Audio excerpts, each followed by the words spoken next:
Buenas noches. Estamos con la semana 9 de Historia y la Ciencia. A ver, un momento. Espérense, espérense. Ya. Para la foto, para la foto. Ujú. Ya. Listo. Ya. Historia y la Ciencia. ¿Qué es Historia y la Ciencia? No estamos, no vamos a abordar a la historia como una ciencia, no, para nada. Es historia de la ciencia. ¿Ya? ¿Qué es la historia de la ciencia? Una disciplina científica. No confundas historia de la ciencia con historia o filosofía de la historia, ¿ya? O filosofía de la ciencia, cosas diferentes. Historia de la ciencia es una disciplina científica que estudia el desarrollo de la ciencia. Cuando decimos desarrollo de la ciencia, estamos asumiendo que va a estudiar el estudio de las teorías científicas, de los descubrimientos científicos, así como la relación que tiene la ciencia con las diversas sociedades humanas, ¿ya? Claro, eso implica el contexto. Todo texto tiene un contexto, es decir, nada se produce fuera de la sociedad humana. Todo es grupal, ¿no? O social. El lenguaje lo asumimos, lo aprendemos en la sociedad humana. Bueno, la práctica científica también. Bien.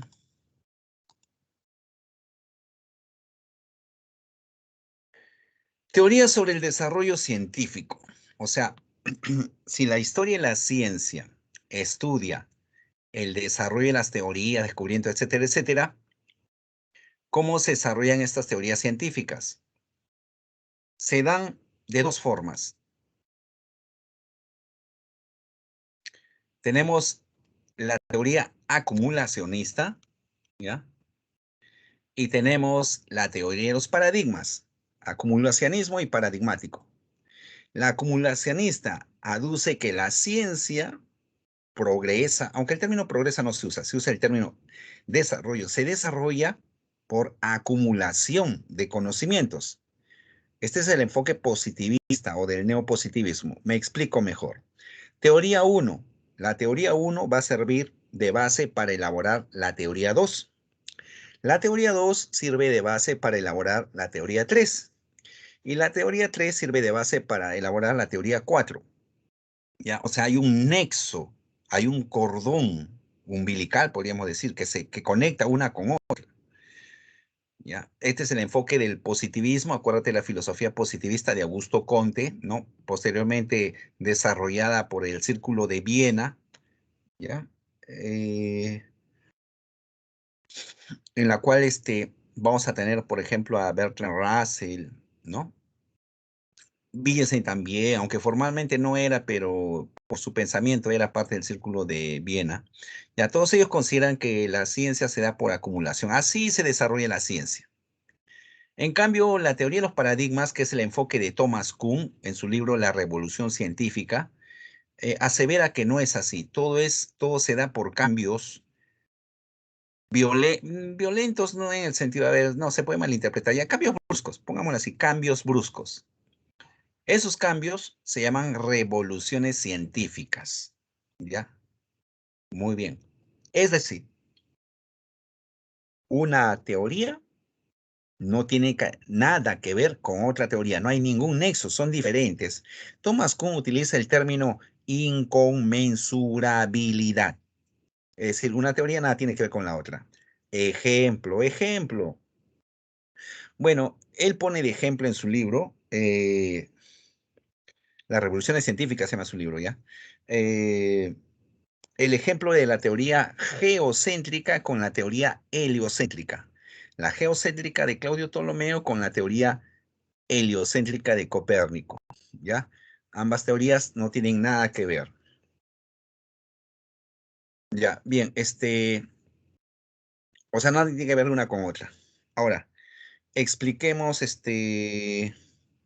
un poquito más. Más adelante vamos a ver, sí, vamos a desarrollar esas teorías, aunque va a ser con Aristarco estamos.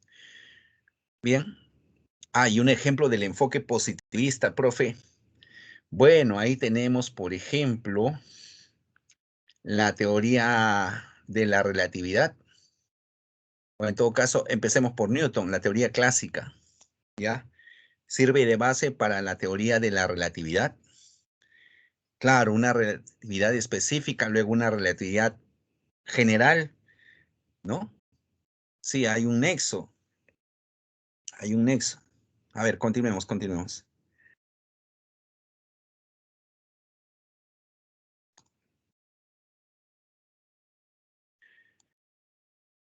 La historia de la ciencia se divide en tres periodos. Ciencia clásica, que es Grecia, ¿no? Ciencia moderna y ciencia contemporánea, ¿ya? Ciencia clásica, moderna y contemporánea. Profe, ¿no hay ciencia medieval? No, no hay. Al contrario, en la época medieval se reprimían a los hombres de ciencia. Sí, hay uno que se llama Giordano Bruno, que fue quemado por orden del Vaticano. A Galileo lo iban a ejecutar, pero como él era el hombre, el amigo del hombre más poderoso de su época, o sea, el Papa, solamente arresto domiciliario, podríamos decir, de por vida. Y Copérnico, cuando este, publica su libro, él ya era anciano, pero ya su libro ya había estado elaborado mucho más antes, cuando era todavía relativamente joven. ¿Y por qué no lo publicó? Porque iba a ser ejecutado, pues, porque se asume, ¿no? Por dogma divino, en la Biblia está, o en todo caso se deduce, que el centro del universo es el planeta Tierra, es creación divina, y dentro de ahí a la máxima expresión de su creación, a su imagen y semejanza, el ser humano, ¿ya? Decir otra cosa es una herejía, claro, es irse en contra de la verdad, y si no estás a favor de la verdad, se te ejecuta, ¿no? Bueno, avancemos. Ya, entonces hemos dicho que en la historia de la ciencia hay tres periodos o tres etapas. Ciencia clásica, que es Grecia, ciencia moderna y ciencia contemporánea. La ciencia clásica, ¿no? Aquí tenemos que eh, asumir que el ser humano, el griego de la época, primero tenía una concepción de la naturaleza como eterna, es decir, nunca fue creada. El término creación es introducida por las creencias judeocristianas, que es de Oriente, ¿ya? Porque para Europa, bueno, los griegos, acá estamos hablando de Atenas, Grecia, ¿no? Atenas, Esparta, ¿no? Todo ese grupo griego, ciudades, estado griegas, están claro, en Europa. Mileto ya había sido destruido ya por los persas. Claro, era un enclave, un asentamiento humano, ¿no? Eh, sí, un enclave griego en una parte del Asia Menor, ¿no? Que hoy es Turquía, claro. Bueno, ya para esa época fueron arrasados, ¿no?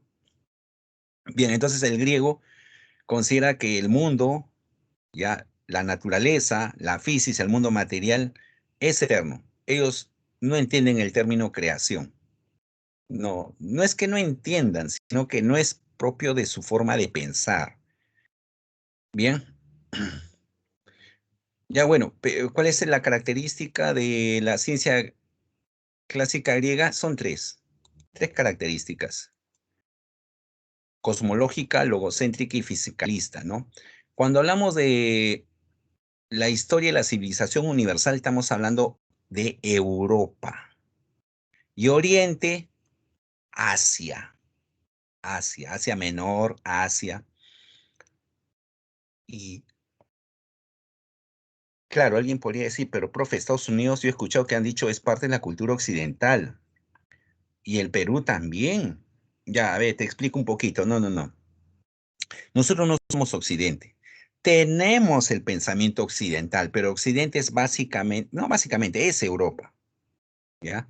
Oriente, Asia, Oriente, Occidente. América está en Occidente, no, no, no, no. El Perú, no, no, no, no, no. Pero sí tenemos el pensamiento occidental. Compartimos lo que se podría decir, el sentido común occidental. Bien, a características. Profe, ¿por qué aquí lo occidental se ha desarrollado y es parte de nuestro sentido común? Bueno, por la conquista española, pues. España está en Europa, ¿verdad? Ya, ya avancemos, avancemos. Ya, características de la ciencia clásica: cosmológica, logocéntrica, fisicalista. ¿Qué significa cosmológica? A ver, la etimología. Cosmos es orden. Para los griegos, ya, el mundo está ordenado. O sea, hay una armonía natural. Orden implica armonía natural, ¿ya? O sea, no depende de los dioses, sino hay un orden. Es así. No, pero Dios no ha creado eso. No, no, no, no. Recuerda que los dioses griegos se parecen bastante a nosotros los humanos. La única diferencia y por lo cual se le llama dioses a Ares, a Atenea, a Zeus, es porque ellos son inmortales, nada más. O sea, lo único que nos diferencia es la inmortalidad. Nosotros mortales, ellos inmortales. Pero los dioses son envidiosos, chismosos, egoístas, sacavuelteros, mujeriegos, etcétera, etcétera. Tienen todas las cualidades humanas. Bien, ¿por qué lo menciono? Porque en la cultura judeo-cristiana que entra a Europa y llega a nosotros, se considera como a lo divino, como algo sagrado, ¿no? Moralmente puro, etcétera, etcétera, ¿no? O sea, un Dios atemporal, que es el bien, etcétera, etcétera, ¿no? Bien, a ver, avancemos, ¿no? Entonces hay un orden, ya es cosmológica, hay un orden que implica la armonía natural. O sea, todo este en el universo, toda la realidad está ordenadita, hay una armonía. Logocéntrica porque se asume que este mundo material se puede conocer. Y si lo conoces, se puede explicar. ¿Qué implica conocer? Cuando decimos este mundo se conoce, quiere decir que este mundo lo podemos aprender, conceptualizar y transmitir ese conocimiento, ¿ya? O explicar. Explicar hace alusión a señalar causas. Fisicalista. Fisis significa mundo físico o naturaleza. Lo que nos están diciendo aquí es que este mundo físico siempre ha existido y es el fundamento, principio de toda la realidad. No hay otro mundo. Bueno, el que plantea que hay otro mundo es Platón, ¿no? El mundo de las ideas y el mundo sensible, que es el mundo material. Pero ambos mundos son eternos, son increados. O sea, ¿siempre han existido los mundos? Sí, siempre han existido. Siempre han existido. ¿Ya? Más bien es, a ver, para ahondar un poquito, ¿no? El mundo de las ideas, la idea, o conceptos también podemos decir, le va a dar forma a la materia. La materia no tiene forma, pero la materia siempre ha existido. ¿Bien? Ya, esa es su forma de pensar de los griegos. Por eso se denomina, pues, a la ciencia clásica el ser fisicalista. O sea, el considerar que este mundo es principio y fundamento de todo, que este mundo se puede conocer, que este mundo está ordenado, ¿ya? Así entendían ellos a la naturaleza, al mundo, al cosmos, al universo. Bien, dos grafías.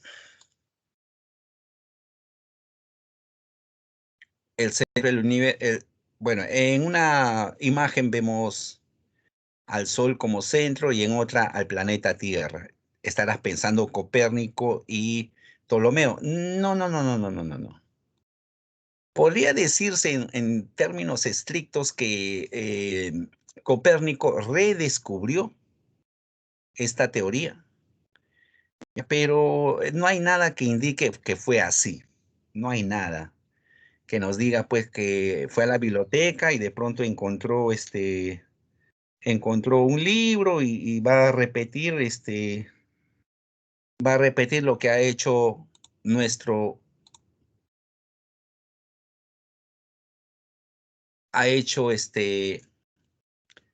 Aristarco de Samos. Es un griego que nace en el año 300, a ver, sí, él es un griego que nace en el 312, sí, 312, 312 antes de Cristo, 312 antes de Cristo y 312, sí, pues, más o menos la fecha, pero es antes de Cristo, exacto, es antes de Cristo. Ah, no, perdón, me he pasado por 2 años, es 310 y fallece en el año 230 antes de Cristo, ¿ya? ¿Él postula el modelo heliocéntrico? Sí, sí, acá viene el pero. Él no solo postula el modelo heliocéntrico, es decir, el centro del universo es el Sol. No, no, no, no. También es él quien nos va a decir que, sí, él va a señalar la distancia, entre el planeta Tierra, la Luna y el Sol. Sí, él va a establecer una distancia. Ah, pero hay algo que me estaba olvidando antes de seguir. ¿Recuerdas? No sé si fue en tu salón, pero hablé de las uñas y del cabello. El cabello, si mal no recuerdo, te dije, es 1 centímetro al mes, crece al mes, ¿verdad? Ya, ese dato sí, es aproximado, sí, 1 centímetro al mes, 1 centímetro al mes. Las uñas crecen 3 milímetros al mes, no 1 centímetro, 3 milímetros, ¿ya? Eso quería aclararte. No sé si en este salón cometí un desliz. Ya, bueno, pero te estaba explicando, ¿no? Aquí con Aristarco de Samos. Hace el cálculo de la distancia que separa la Tierra de la Luna y el Sol. Claro, para su época no es perfecto, claro. ¿Por qué digo que no es perfecto? Porque él consideraba, o ellos, los griegos, consideraban que la Luna era un planeta. Hoy en día sabemos que es un satélite, ¿ya? Pero esa medida de ese cálculo de la distancia, tiene un pequeño error de unos cuantos kilómetros. O sea, era para la época, ¿no? Era un aproximado impresionante. Claro, ahora tenemos con la tecnología la forma de calcular con precisión, ¿verdad? Pero para su época, donde no existían telescopios ni nada por el estilo, ¿ya? Claro, él también postula que el Sol es más grande que la Tierra. Él es quien manifiesta. Es más, para los griegos de esa época, nuestro planeta era redondo. Eso no, que Cristóbal Colón, que llevó al huevo y le dijo que nuestro planeta es como un huevo. No, ese es un mito, le llamamos eso, un simple mito. Ya los griegos sabían eso, pero lamentablemente por cuestiones políticas, religiosos, sociales, ya, mucho conocimiento griego fue reprimido. Después tuvo que venir la época, claro, estamos hablando de la época medieval, ¿no? Tuvo que venir el Renacimiento, después de medioevo, un tránsito entre la época medieval y la modernidad, ¿no es cierto? Ya. Bien, acá tenemos posteriormente, ¿a quién? A Claudio Ptolomeo, ¿no? Que postula el modelo geocéntrico. Geocéntrico. Eh, Claudio Ptolomeo es conocido porque va a crear los horóscopos, ¿no? Sí, no el horóscopo chino, no, no, no, no, el horóscopo que nosotros conocemos, ¿no? También va a estudiar las propiedades de la luz, porque te deben haber manifestado que Newton empieza a estudiar las propiedades de la luz, ¿no es cierto? Muy bien, pero no fue el primero, ¿no? Acá tenemos documentado está que fue Claudio Ptolomeo. Claudio Ptolomeo. Bien. Em, claro, él tiene un libro famoso y que generalmente preguntan, ¿no? El nombre del libro se llama El Almagesto, todo un tratado de astronomía. Bueno, aquí tenemos la ciencia moderna, ¿ya? La ciencia moderna.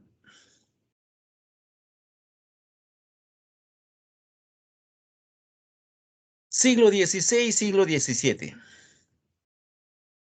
Trajo una potente renovación de los campos de la astronomía, física, anatomía humana, biología y química. Eh, pero un ejemplo del desarrollo astronómico. Bueno, ahí tienes a Copérnico y Kepler. Copérnico que nace en 1473, ¿no? Que es el siglo XV, pero fallece en 1543. 1543, siglo XVI, pues, ¿no? Claro, casi mediados del siglo XVI. Su obra se publica en los años 1530 y tantos, si mal no recuerdo la fecha exacta, ¿ya? Pero en el siglo XVI, ¿no? Kepler también, aunque Kepler fallece en el siglo XVII propiamente, nace en 1671, siglo XVI, casi fines, y fallece en 1630, ¿no? Que viene a ser el siglo XVII, principios, inicios del siglo XVII. Profe, en anatomía humana, bueno, tienes al famoso Andrés Vesalio. Nace en 1514 y fallece en 1564, ¿no? Él es un ejemplo del desarrollo de la ciencia moderna llamada medicina, ¿no? Recuerda que antes, en la época medieval, estaba prohibido abrir un cuerpo, un cadáver propiamente, un cadáver. ¿Por qué se prohibía? Porque se consideraba que era el templo de aquello que nos conectaba con lo divino. ¿Y qué cosa es eso? El alma. Por eso no se puede tocar un cuerpo, ¿no? Bueno, con Vesalio, pues, pero antes tenemos sus antecesores, claro, uno de ellos el famoso Leonardo da Vinci, que a escondidas se iba a la morgue, sí, pues podemos decir morgue, y había los cuerpos y los dibujaba, ¿no? No era el único, había otros más. Luego tenemos, claro, Vesalio, ya te dije, 1514, 1564, tienes a Sir Isaac Newton, el que nace en el siglo XVII, 1642, y fallece, bueno, a principios del siglo XVIII, ¿no? 1727. Luego tienes el aporte en química de Teofrastro Paracelso, ¿no? Bueno, más que química, era eh, bioquímica, farmacología. ¿Por qué? ¿Qué hacía? Él utilizaba como medicamento pequeñas dosis de veneno, ¿ya? O sea, unos productos biológicos, llamémoslo así, una especie de zumos, líquidos que era veneno, en pequeñas dosis, traían beneficios al paciente. También tenemos por esas épocas a Robert Hooke, ¿no? Que va a descubrir las células del corcho, entre otros. Por eso hablamos del siglo XVI y siglo XVII, ¿no? Empieza un desarrollo, los seres humanos dan rienda suelta a su creatividad, a su curiosidad. Pero ¿a qué se debe esto? ¿A qué se debe que justo en el 16, 17 se dé un boom? Bueno, a dos cosas. Una, que es el legado que tenemos, ¿no? De los filósofos griegos, ¿no? Ese legado filosófico científico. Recuerda que antes de esto viene el Renacimiento, esta época. Bueno, siglo XVI es el Renacimiento propiamente, ¿no? Se va a hablar del Renacimiento. Viene esta época en la cual revaloramos o redescubrimos la obras de los griegos. Ya, ese es un elemento, este legado filosófico científico. Y el otro elemento es el espíritu que tenemos cada uno de nosotros, este espíritu de innovación, ¿no? Que implica un cambio radical. ¿Ya? Ahora, si es innato o no, es discutible, pero que todos los seres humanos tenemos este espíritu de cambio, sí lo hay. Algunos es manifiestamente agresivo y en otros no. A ver, un ejemplo, hay personas, alumnos sumamente tranquilos, equilibrados, parcos, ¿no? Eh, que quieren estudiar en la universidad. Y estudiar en la universidad implica un cambio radical en tu vida. Una vez que termines los 5 años de estudios en la universidad, o 7 si estudias medicina, comparas con lo que hacías en el colegio y vas a ver que hay un cambio drástico, radical. ¿no? Pero claro, te estoy dando solamente un ejemplo. Ejemplos a lo largo de la vida humana los hay, ¿no? Es decir, de una u otra forma rompemos el estado de confort. Bueno, eso ya te puede hablar el profe de psicología, ¿no? Sobre los estados de confort, que es atizado básicamente por una cuestión social o política gubernamental. Pero en fin, a ver, continuemos. Entonces, ya sabes, hay dos cosas por las cuales se da este boom de la ciencia moderna, ¿no? El legado filosófico científico y el espíritu innovador, ¿no? Que implica un cambio radical. Muy bien. Continuemos. Características de la ciencia moderna. ¿Cuáles son sus características? Y empezamos porque es universalista. Es decir, el científico moderno era capaz de abarcar y producir una obra original en todos los ámbitos de la ciencia conocida. Es decir, tú encontrabas a un científico que no solamente había estudiado matemáticas, sino física, química, filosofía, etcétera, etcétera. Es que en estas épocas no había un gran desarrollo de la ciencia como el día de hoy. El día de hoy, pues, tenemos unas especializaciones, claro, hay más conocimiento y por tanto especializaciones que implican no necesariamente estar en otras áreas de la ciencia. Me explico mejor. Mira, en biología, vean medicina, la típica en medicina. En medicina, tú cuando estudies, sales con el grado de médico cirujano, ¿bien? Pero de ahí tienes que seguir estudiando una especialidad. Puede ser cardiología, traumatología, oftalmología, ¿no? Neumología, etcétera, etcétera. Ya, te especializas, pero aún dentro de esa especialización hay llamémoslo así, ¿no? Más especialidades, ¿ya? No formalmente, pero hay más especialidades. Bien. Por ejemplo, en cardiología hay quienes se especializan solamente en trasplantes, otros en el tratamiento de determinada enfermedad congénita, ¿bien? Y claro, es como la biología, haciendo el paralelo también biología, ¿no? Antes eras biólogo, pero hoy en día pues ya se ha especializado tanto el conocimiento que puedes optar por la genética, otros por la zoología, otros por la botánica, ¿no? Otros el estudio de insectos, etcétera, etcétera, ¿no? Claro, hay una hiperespecialización, pero esa es básicamente otra característica de la ciencia contemporánea. En esta época solamente se pretende una universalización, pero llamémosla así, ¿no? Restringida. Ahora, ya avancemos, si no, no vas a terminar esta universalización. Matematizada, porque esto ya viene desde la época de Pitágoras ya, ¿no? Nos dicen, ¿no? Se describe el mundo físico con un lenguaje matemático. Lo que te están diciendo es que una ciencia, para ser rigurosa, tiene que matematizarse. Es decir, en esta época, siglo XVI, XVII, los hombres de ciencia van a cuantificar el mundo. ¿Qué quiere decir cuantificar? Cuantificar quiere decir medir. Van a medir el mundo y las mediciones lo hacemos con números, pues, ¿no? Si es temperatura, estamos hablando de grados Celsius, Fahrenheit, Kelvin, o si es una longitud, puede ser metros, centímetros, kilómetros, etcétera, etcétera. Claro, pero ¿por qué dije Pitágoras? Es que Pitágoras tiene un supuesto. ¿Cuál es el supuesto? El supuesto es que la esencia del mundo, el principio del mundo, son los números.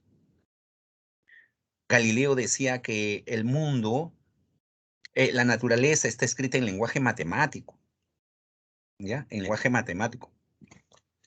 Claro, matematizar todo. Luego tenemos otra característica, el ser experimental. Y ya, es experimental porque las ciencias fácticas son experimentales.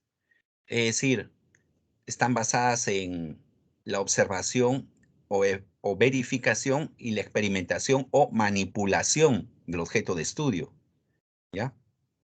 Pero este es solamente para las ciencias fácticas, porque hay las ciencias formales, cuyo objeto de estudio no es algo que se pueda manipular con los sentidos.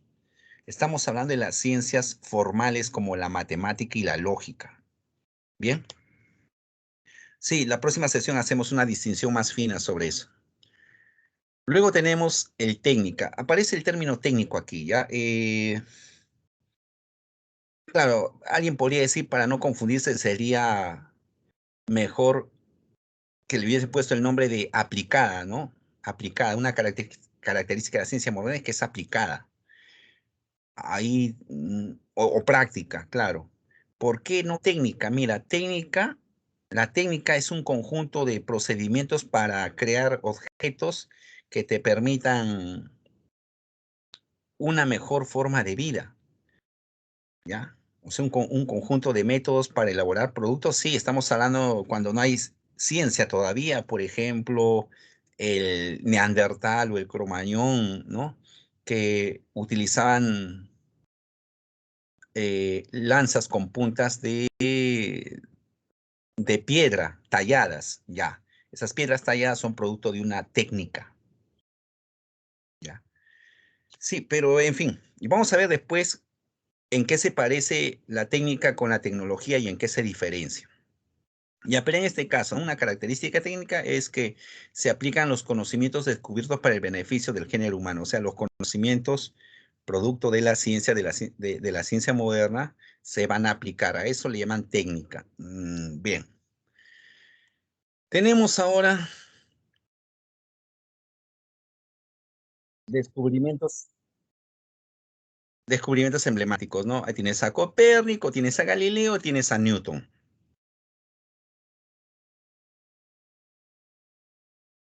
La revolución copernicana, ya hemos hablado, ¿no? Es quien va a formular en el mundo moderno, eh, sí, va a formular el modelo heliocéntrico.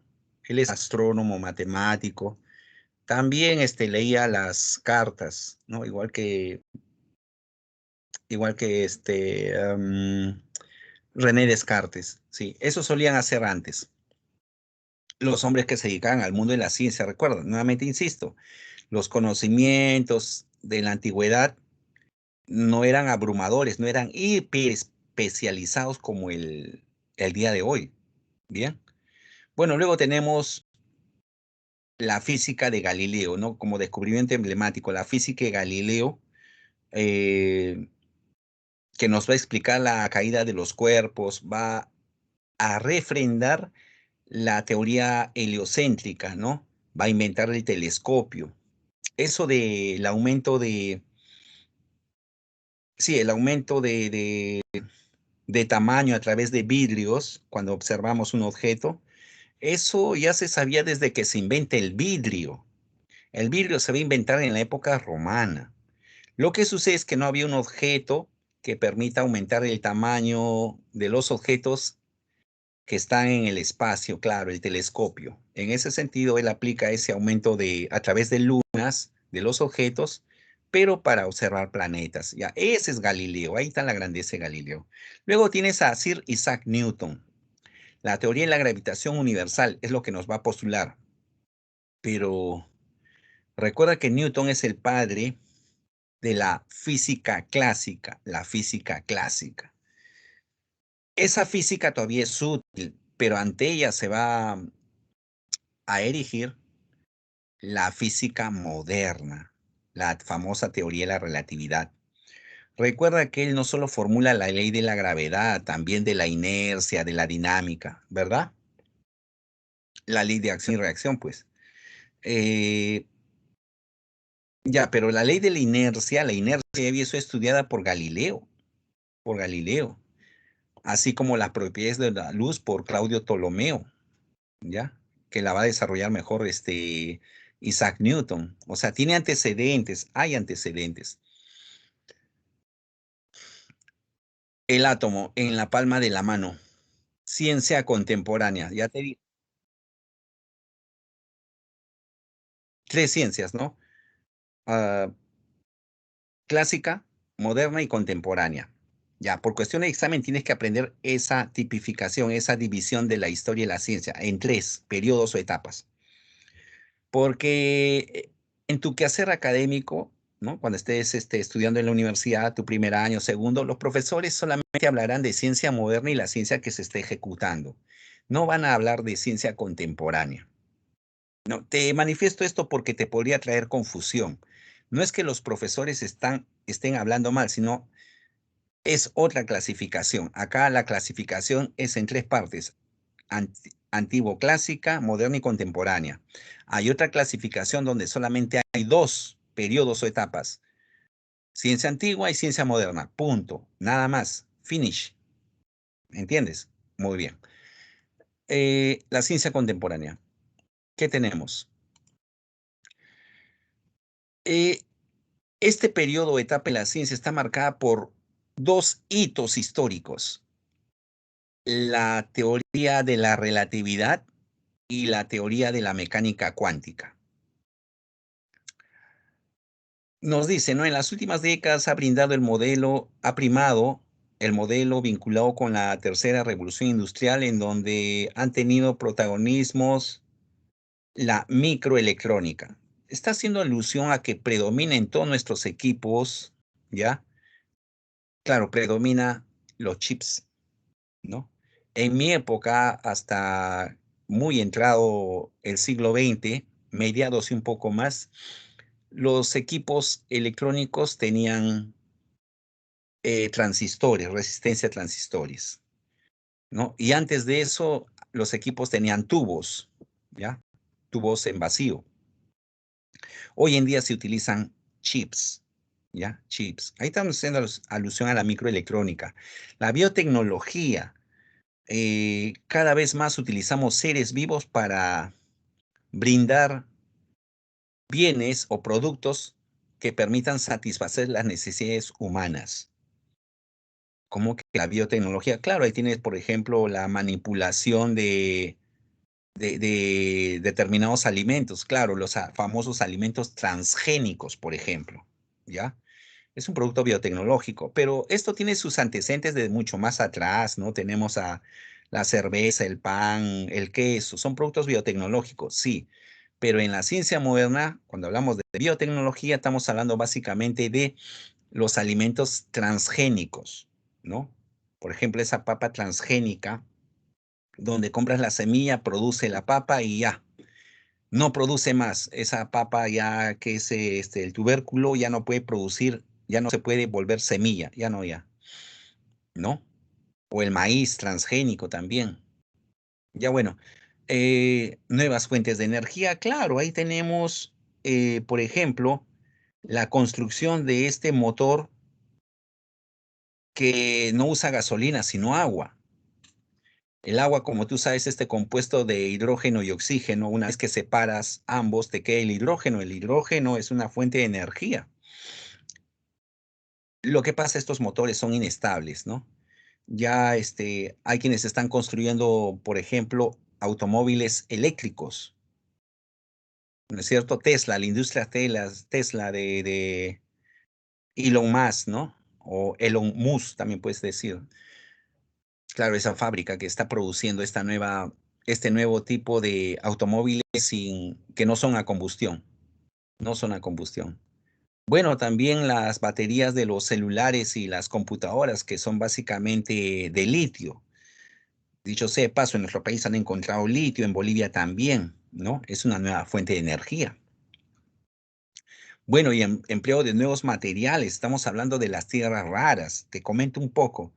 Si tú tienes una radio antigua de tus padres con un parlante, verás que el parlante, por donde sale el sonido, me refiero, ¿no? La música.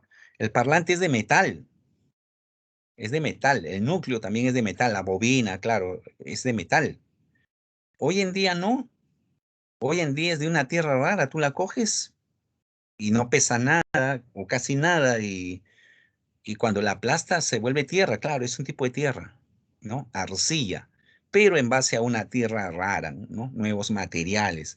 Esta tierra rara sirve también tiene un nombre, ¿no? Dentro de las tierras raras hay Hay diversos tipos de tierras que tienen nombres específicos. Hay una de ellas que sirve como base para los trenes, los famosos trenes bala, ¿no?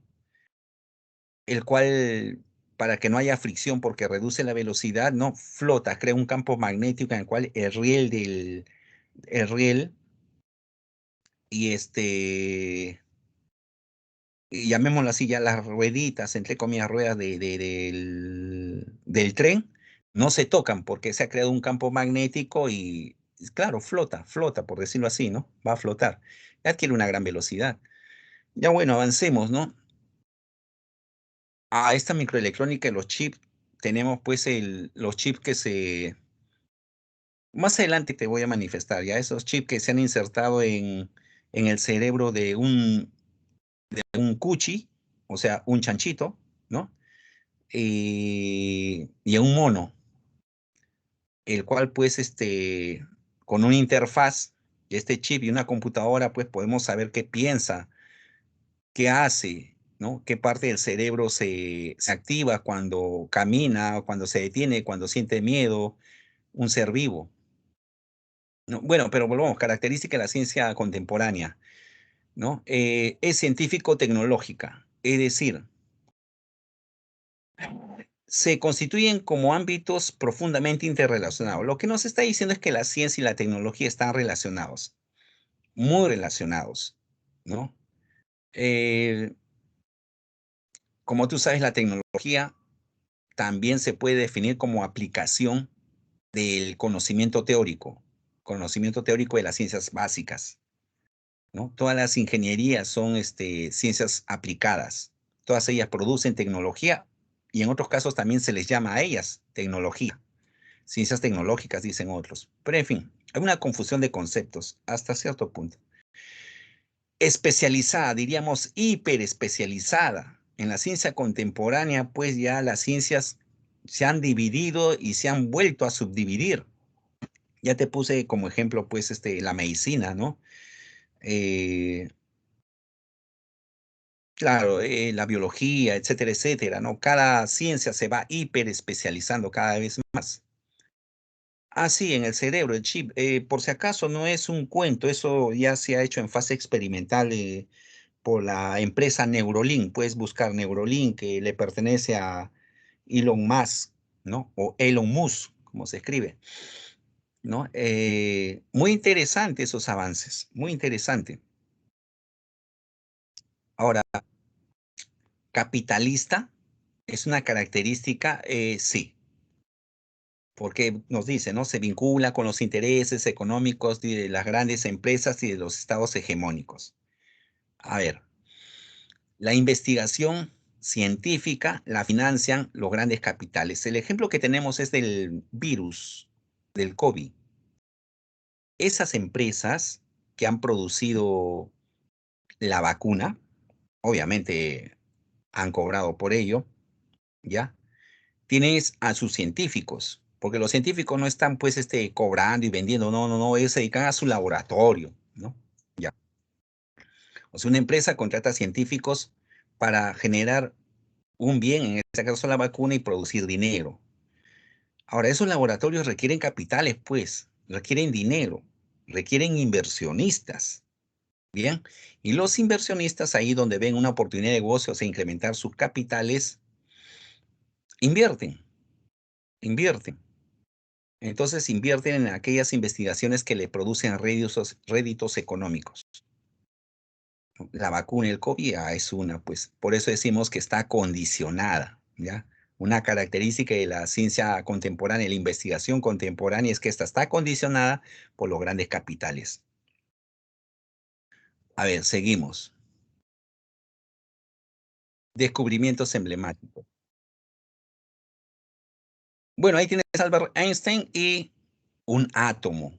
Claro, y ahí tenemos a Max Planck, ese retrato de Max Planck. Descubrimientos emblemáticos en la ciencia contemporánea, Albert Einstein con su teoría de la relatividad, ¿no? La cual nos dice, no supera la concepción newtoniana de la física. Para Newton, el tiempo es absoluto, Para Einstein, el tiempo es relativo. Me explico mejor con un ejemplo. Para Newton, dos personas, el ejemplo es de Einstein, ¿ya? Eso de los gemelos, en el cual te dice, el tiempo es relativo al lugar en el cual te encuentras. Si estás en el planeta Tierra, dos gemelos, ¿no? Están en el planeta Tierra, pero uno se hace astronauta y va al espacio y regresa después de N años, 20, 30 años. Y al regresar, observa que su hermano gemelo es un anciano y él todavía sigue joven. ¿Por qué? Porque el tiempo de vida, el tiempo de su hermano está sometido al tiempo de la Tierra. En cambio, el que viaja en el espacio está sometido a otro tipo de tiempo en el espacio, que es mucho más lento. ¿Ya? Eso no lo concebía Newton. Para Newton, el tiempo aquí en el planeta Tierra es el mismo tiempo que está en el planeta, en el espacio. ¿Ya? A eso le llamamos tiempo absoluto. Ya no es así, se le ha corregido. Ya, estoy solamente dándote una característica de la teoría de la relatividad general, porque hay una que es específica. ¿Ya? En la teoría de la relatividad específica tendríamos que usar pues ecuaciones matemáticas. No hay tiempo, ¿no? Solamente debo mencionar esto. Ya, la física cuántica, compuesta por Max Planck, ¿no? Él va a desarrollar, él es padre de la mecánica cuántica. O sea, la física cuántica se llama también física de la mecánica cuántica, así le llaman también. ¿Bien? O teoría de los quantum, quantum. Sí, es el nombre que recibe. ¿Pero qué es un quantum? Bueno, la definición general aceptada, ¿ya? Es una cantidad pequeña de energía que puede ser absorbida, propagada o emitida por la materia o por un objeto material. Pues es una cantidad de energía, sí, ¿ya? Y esto trae una serie de controversias. Hay muchas teorías, aparte, no, retrocedamos. Hay muchas teorías, aparte de la postulada por Max Planck, ¿no? Hay varias teorías, sí. La última que pretende agrupar a esas teorías es la famosa teoría M, ¿ya? Es que las leyes en el mundo microscópico, el mundo del átomo, de las partículas atómicas, de los quantum, las leyes son diferentes a las leyes de la física del macrocosmos. Son diferentes. Por ejemplo, la física cuántica, una partícula puede estar en un lugar y en otro lugar al mismo tiempo. Una partícula puede estar en contacto con otra partícula, así sean a miles de kilómetros, ¿ya? O sea, están comunicadas, pero no tienen contacto físico, ¿no? Cosa de locos, alguien podría decir. Sí, el profe de física te puede explicar mucho mejor, solamente te estoy dando alguna pincelada, ¿ya? De una de las formas como se entiende la física cuántica. Sí, a ver, avancemos ahora. Con respecto Ah, bueno, los de la BBC te pueden ayudar. También hay un físico nuclear, que ha estado en un acelerador, uno de los más grandes aceleradores modernos, claro, del mundo. ¿Cómo se llama él? Santolaya, si mal no recuerdo, ¿no? Santolaya. Sí, interesante, ¿ah? Interesante. Hay muchos, el de la BBC también es serio, sí, es un documental muy serio y entretenido, el Discovery también. Ya. Mire estas grafías. Ciencia y tecnología, la relación, ya a grosso modo, porque la hora nos va a ganar a grosso modo. Eh, la tecnología es un producto de la ciencia. La tecnología no es más que la aplicación del conocimiento científico, ¿ya? Eh, sí, o sea, no es posible entender tecnología sin ciencia. No es posible. Ahora, ¿cuál es la diferencia entre la técnica y la tecnología? La técnica es un conjunto de reglas o pasos para transformar la naturaleza. Un ejemplo de técnica, de un producto de la técnica, un arado, un martillo, un desarmador, ¿no? Una lámpara, un pico, producto de la técnica.